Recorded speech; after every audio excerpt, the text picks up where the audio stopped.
Hey, it's Charlie. Welcome to the ACL Survival Club. Today we'll be talking about BFR training, otherwise known as blood flow restriction or occluded training. I'll also be taking you through my adapted cardio options, and Alex will drop in to tell you everything I've been doing in rehab this week. Let's get into it.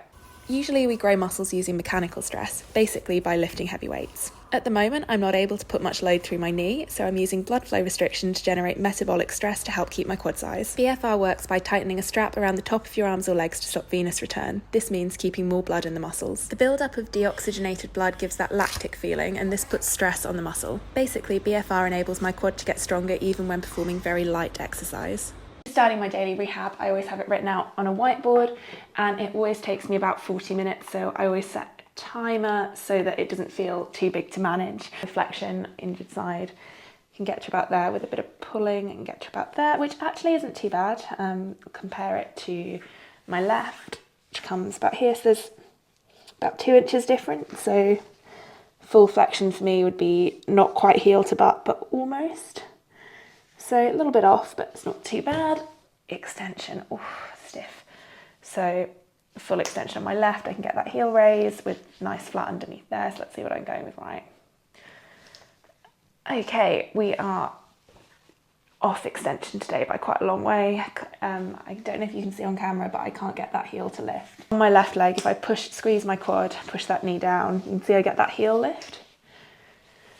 Whereas on my right, today, that is not happening. There's no heel lift happening there. I think that is because I've been walking a lot. It is a little bit swollen, a little bit stiff. Finish this round of tib rotations, I will pop the Compex on it, and that usually helps. The reason that I actually do this rehab in the mornings is because if I don't do it first thing before breakfast, I know that I will put it off all day. Okay, red can be quad, so that's BMO. We're on. Okay, I'm actually going to stop recording audio now because I really need Taylor Swift for this this specific part of my morning, so catch you in a little bit. I'm about to go into my main set of 10. Before this set I couldn't get my right heel off the floor, so okay. There's a little bit of a heel lift there. It's not full extension, but it's definitely better than before, so we'll take it. It's time to put this thing away.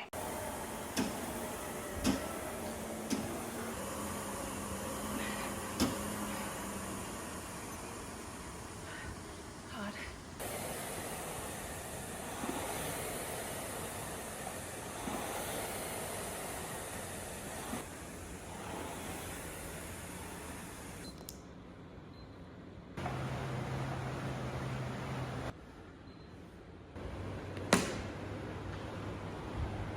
Rehab done for the day, so I've just got myself set up outside in the game ready.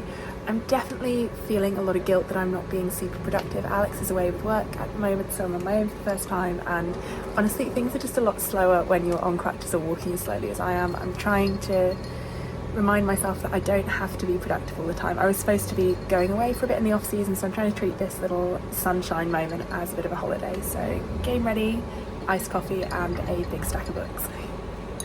G'day guys, it's Alex from ACL Survival Club, and today I'll be taking you through Charlie's rehab. Her main gym, we focus on a running return pathway, so she's doing some triple extension exercises, which is where she's leaning on the wall in an isometric calf position. We're working on the foot, knee and ankle working together, and there'll be some progressions over time for her to return to running, and that's sort of where we do it, which is at the start where she's freshest.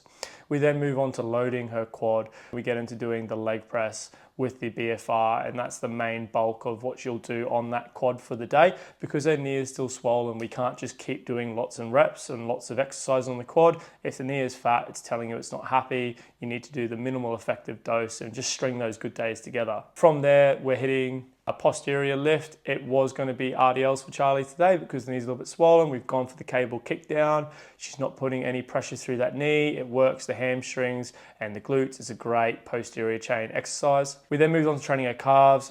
We've done it already that morning, but we're hitting the soleus in the afternoon. So that seated calf raise is a great exercise for her to work on that soleus strength. It's a really important muscle with running. We then moved on to doing a little bit of core with the seated pull off.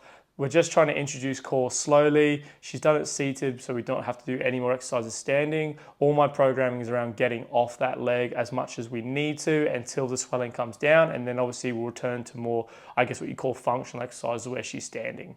Thanks for hanging out with me in week 3. Check back next week to see how I'm progressing in the gym.